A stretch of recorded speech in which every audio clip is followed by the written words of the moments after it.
What's up guys, I'm Andy from 1A Auto. In this video, I'm going to give you some tips on how to check if your air ride system is not working in your GM vehicle. This happens to be a 2009 Chevy Suburban. Other GM vehicles will have a similar system.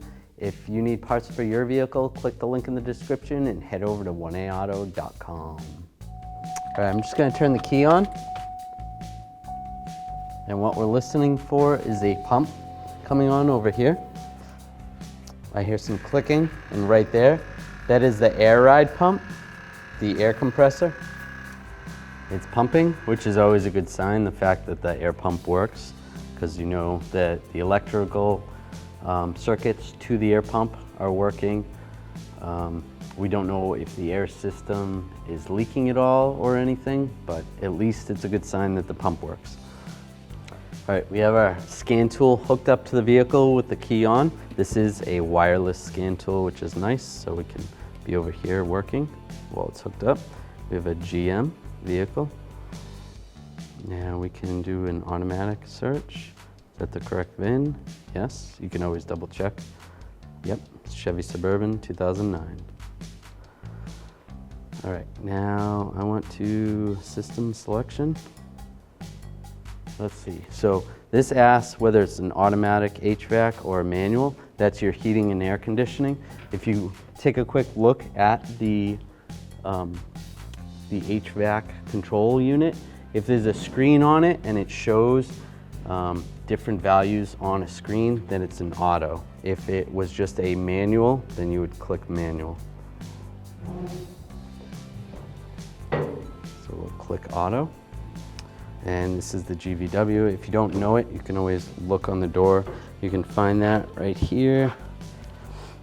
Let's see, the total GVW is 7,400 pounds. So it's under 8,600 pounds. And then you want to look for the RPOs. Those are normally in the glove box. We can see if it has a Z95 or without Z95. Vehicle does not have Z95, so you click without Z95.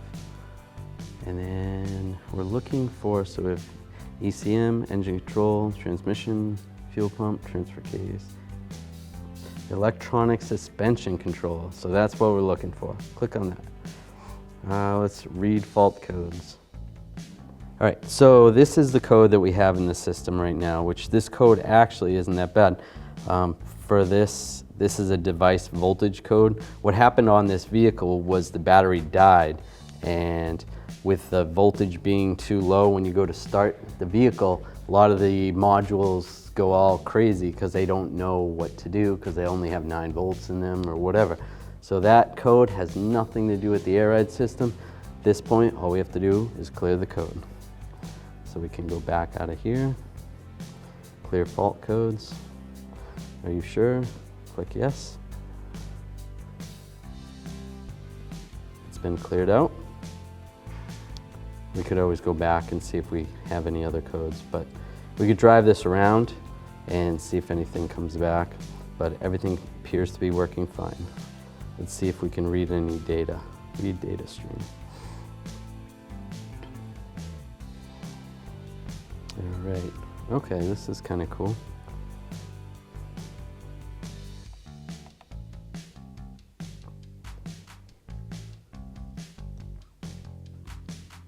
So we can check the rear position sensor, left rear, right rear. Let's take a look at those.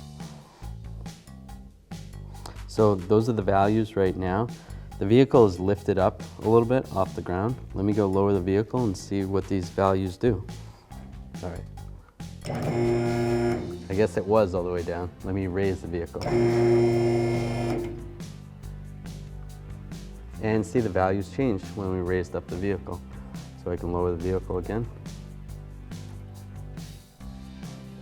And it shows the voltage changing. So we know those sensors are working properly.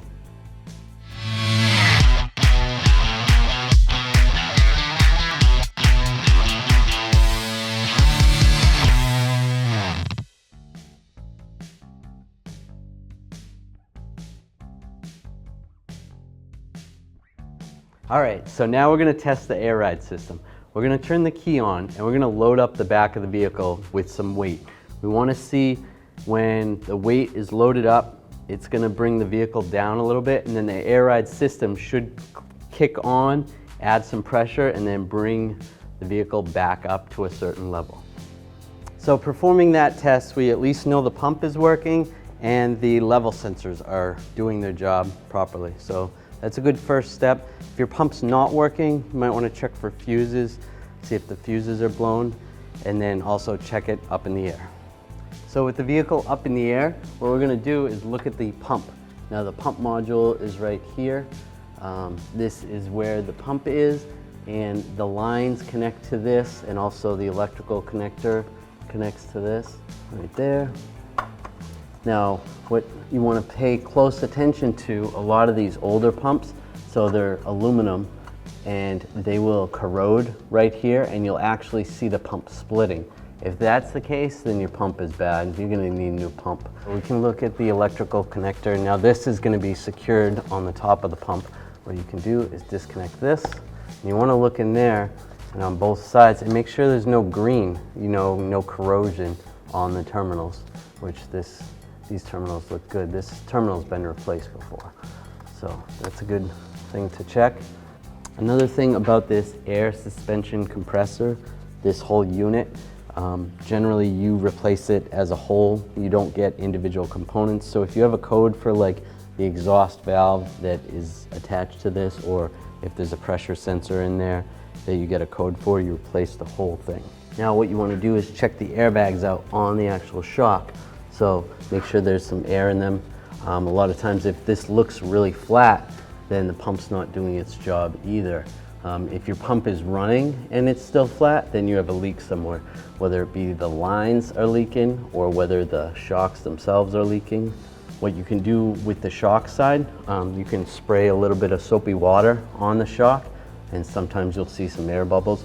A lot of times these shocks over time will split, and especially if the pump goes bad, then you will find that the shocks, because there's no air in them going down the road, it's going to cause them to wear out a lot quicker. So if you neglect replacing the pump, that's going to cause the shocks to go faster. So on the flip side, if the shock goes and the pump is always running, it runs continuously, so you're going down the road and you just keep hearing this pump noise, that's going to burn the pump out. So basically the two systems will kill each other. So it's a good idea to address them as soon as possible. Another component that can give you some issues is the electronic suspension control module that's located right here above the spare tire on this vehicle. Some vehicles it might be on the sidewall, on the frame in a different location. But right there, if you see a lot of corrosion in there, there is a good amount on this one, but it is working and we're able to talk to it with the scan tool. So that's working right now, but that could give you some problems. Also check the connectors on those, because if the connector gets corrosion in it, that could cause some issues. So here is one of the level sensors right here, and that's connected with this little bar. It looks like a dog bone. So you want to make sure that's not broken. If that's broken, that can cause your pump to run for too long and burn the pump out. So check that and make sure the connector is good. Connector's right there. And there's one on this side, and there should be one on the other side as well. Just double check those, make sure those are working. A lot of times if you have a bad sensor, it may set a code, but then again, if the sensor is off a little bit, it may not set a code, so that could be one of your issues. These are the air lines, so these come off the pump or the compressor, and they go out to the individual shocks. So these are just in the rear, they're not in the front of the vehicle. The front of the vehicle, the suspension is electronically controlled. And you also have these sensors that are connected to the top of the shocks. So you could get a code for the sensor on the shock themselves. So we started out with that scan tool to check the system out. If you would like that scan tool, we sell that on our website at 1aauto.com. The link will be down in the description. And if you don't have a scan tool, you can check out manually all the systems that we tested, and if they all pass, then your system's working properly. Thanks for watching. Visit 1AAuto.com for quality auto parts shipped to your door, the place for DIY auto repair. And if you enjoyed this video, please click the subscribe button.